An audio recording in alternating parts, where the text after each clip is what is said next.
Hello, everybody, and welcome to the third of our lecture series on pitching your business.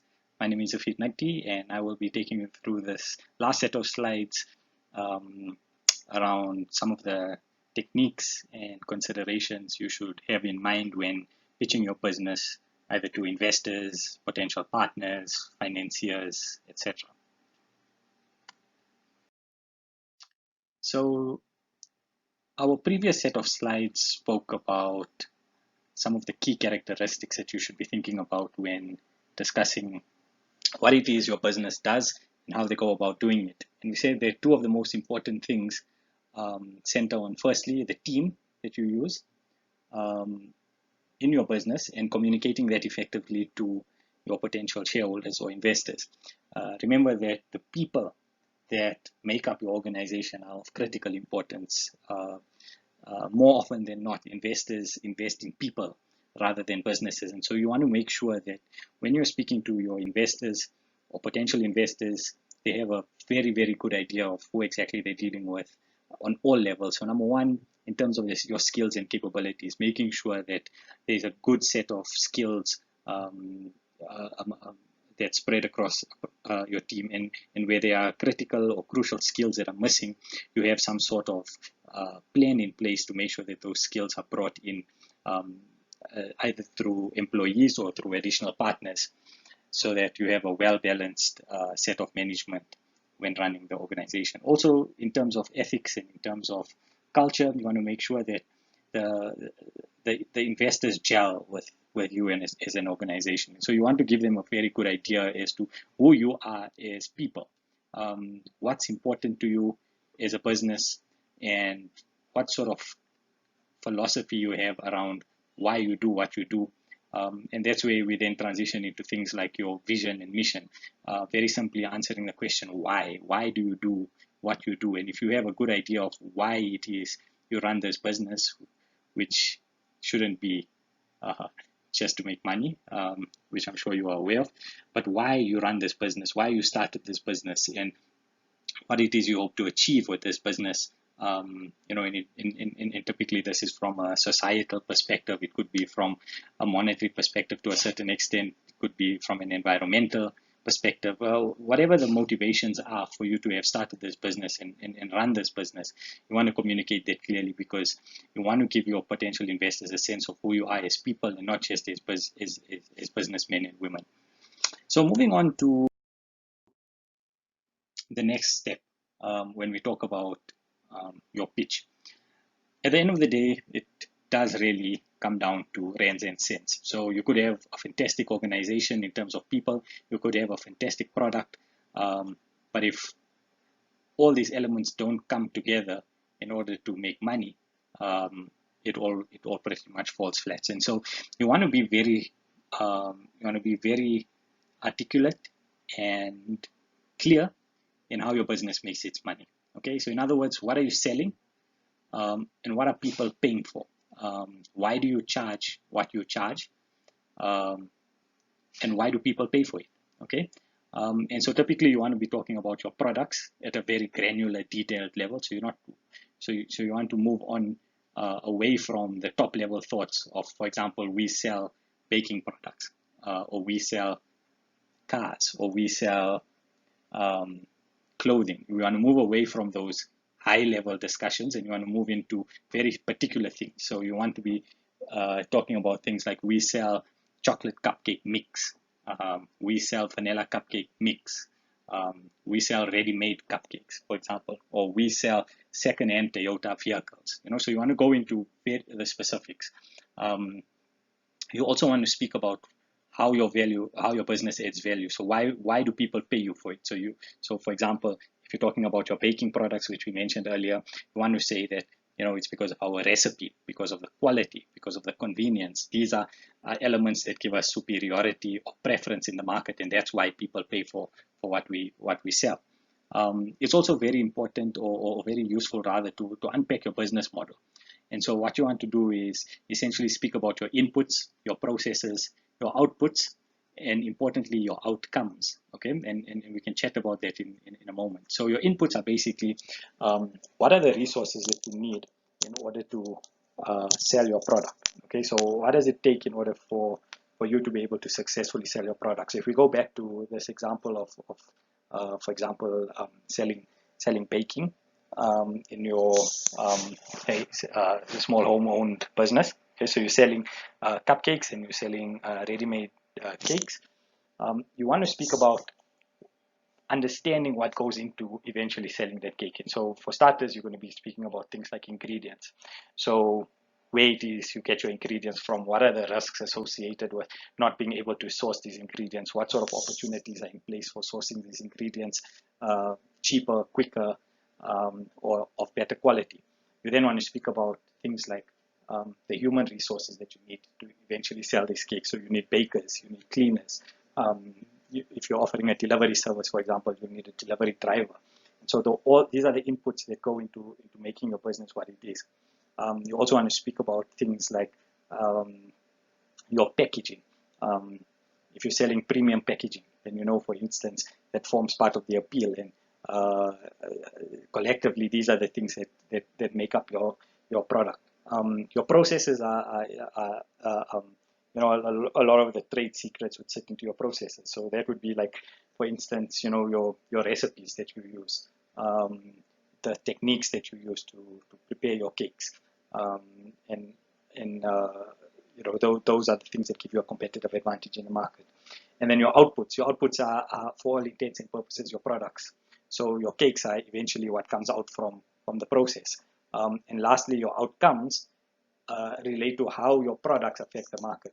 Okay, and so there you want to speak about things on the socioeconomic spectrum, and where relevant on an economic spectrum.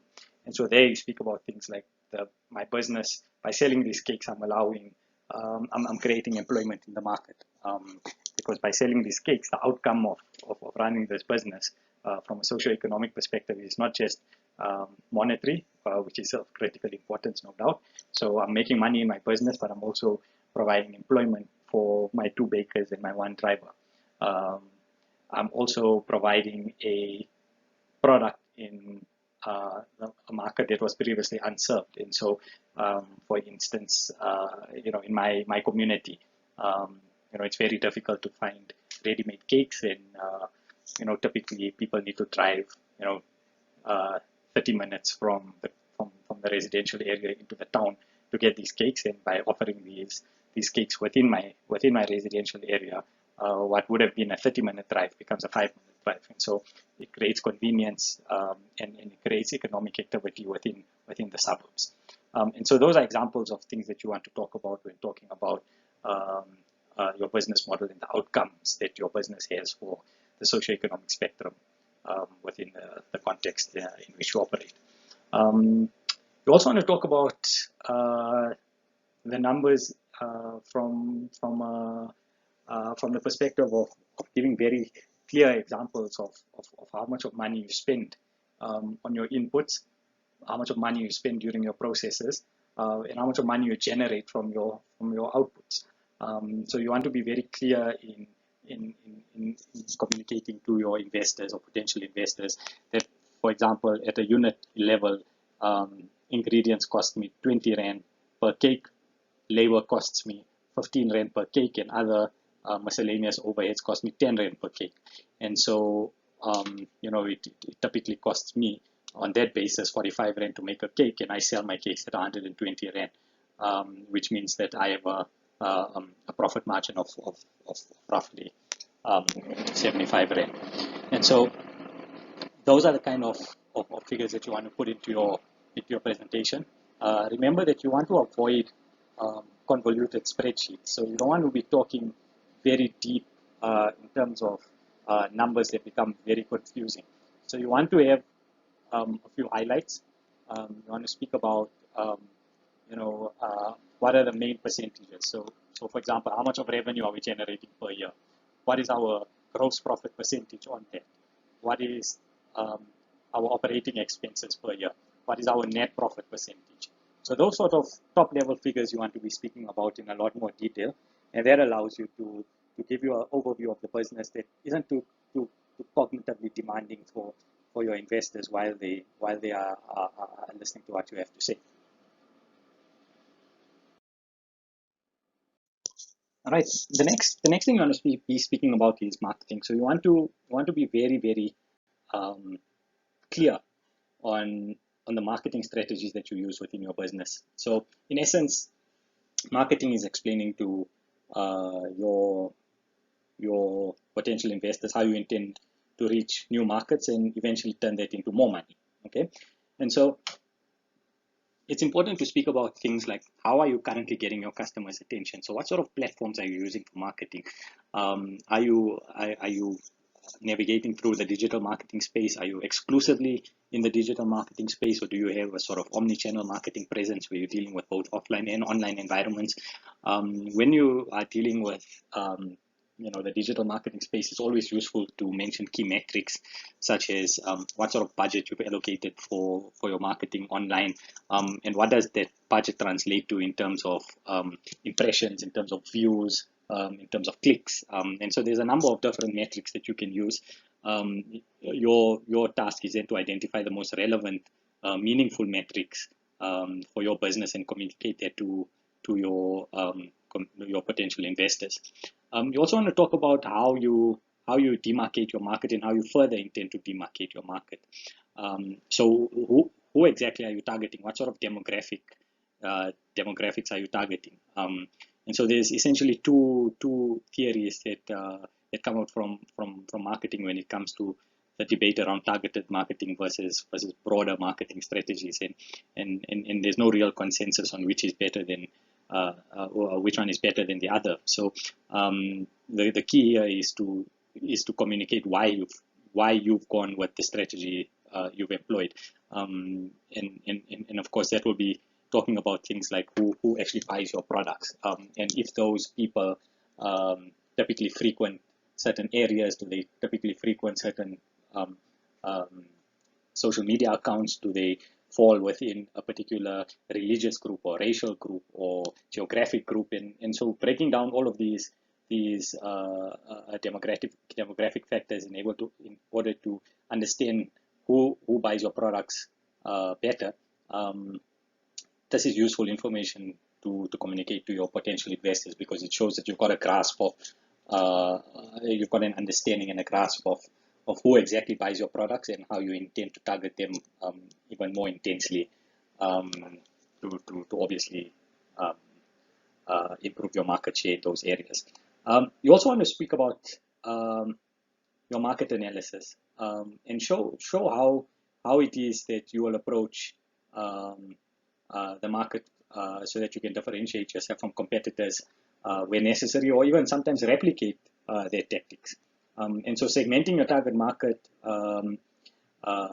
means that you now need to spell out these strategies for your different markets. So remember, if you are selling, for instance, products that transcend economic standing, for instance, so you have a range of products that attract lower LSM categories, but also a range of products that targets higher LSM categories. Then what you should be able to do in your marketing strategy is also explain how it is you target those higher LSM segments and how you target those lower LSM segments, because you will be using two very different marketing approaches when dealing with different categories in that regard. And part of this marketing strategy or marketing explanation is to also forecast, what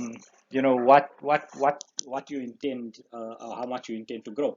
And again, you need to attach metrics to these growth targets. So whether it's growth in terms of revenue numbers, whether it's growth in terms of profitability, whether it's growth in terms of reach, whether it's growth in terms of followers or subscribers, these are things that you want to spell out as part of your discussion on marketing.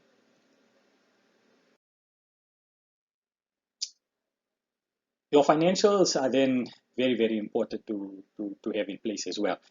One of the most important elements of having a solid pitch is to show your investors that you've got a sense of financial control. So you've got a very good idea of what is coming in, what's going out, and what are the line items attached to the things that are coming in and going out. And so when you hear the term financial statements, you typically think about things like an income statement, a balance sheet, etc. And these are important. However, I typically wouldn't include this in my presentation. I would include this in my presentation pack, which is something that investors can go and peruse and sort of analyze in a lot more detail. Because during your presentation, it takes a different level of concentration to now then delve into these numbers more deeply and do calculations and do analyses, which you don't want to be prompting during the course of your presentation, because your presentation is all about securing that attention, securing that interest, so that you can have this follow-up meeting. And so having these financial statements, your income statement, balance sheet, cash flow statement, etc., with a little bit of forecasts for 2 to 3 years, that's important. However, from a presentation perspective, you only want to be touching on certain highlights that emerge from this, as opposed to going into the detail of these financial statements. Remember, like I said earlier, you want to move away from having in-depth spreadsheets, because these become very difficult to read. Sometimes the spacing and the presentation is not in place, and so you have these very, very detailed spreadsheets that you try to squeeze into a slideshow, and depending on where you are sitting in the audience, you typically can't see what's written on these spreadsheets. And so again, you want to be extracting highlights from these spreadsheets, as opposed to going into the detail and having them pasted on your slides. Of key importance is your discussion around your underlying assumptions. So remember, part of your financial statement discussion is you will have information around forecasts. So remember, forecasts for all intents and purposes don't really mean much unless you can justify it with reasonable assumptions. And so you want to be realistic. And so if you can explain your growth or your expected growth using very, very conservative, using very realistic metrics, that's when you're going to really attract the attention of your investors. And so remember that anybody who pitches a business, they're all going to be millionaires. They're all going to be the next big thing. And so investors know about this. And so if you can sort of bring a sense of reality to what you do, that on its own will make you stick out from the rest.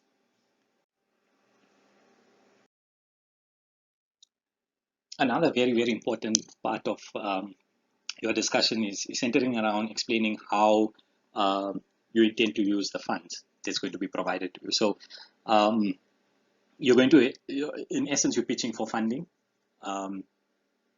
The next natural question will be, what are you going to use this money for? And so you need to have a very good understanding around how you're going to be using this money. And so you want to be talking in terms of assets, expenses, etc. So again, you want to be very, very specific around how you talk about this stuff. So you want to say, we want to increase our marketing budget to X amount. That will be largely, spent on, for instance, Facebook ads, along with a radio campaign and a little bit of, newspaper ads in the local newspaper, for example. And you want to remember, you want to match quotations. You want to match, So in essence, you want to be matching quotations to these actual amounts that you intend spending your money on.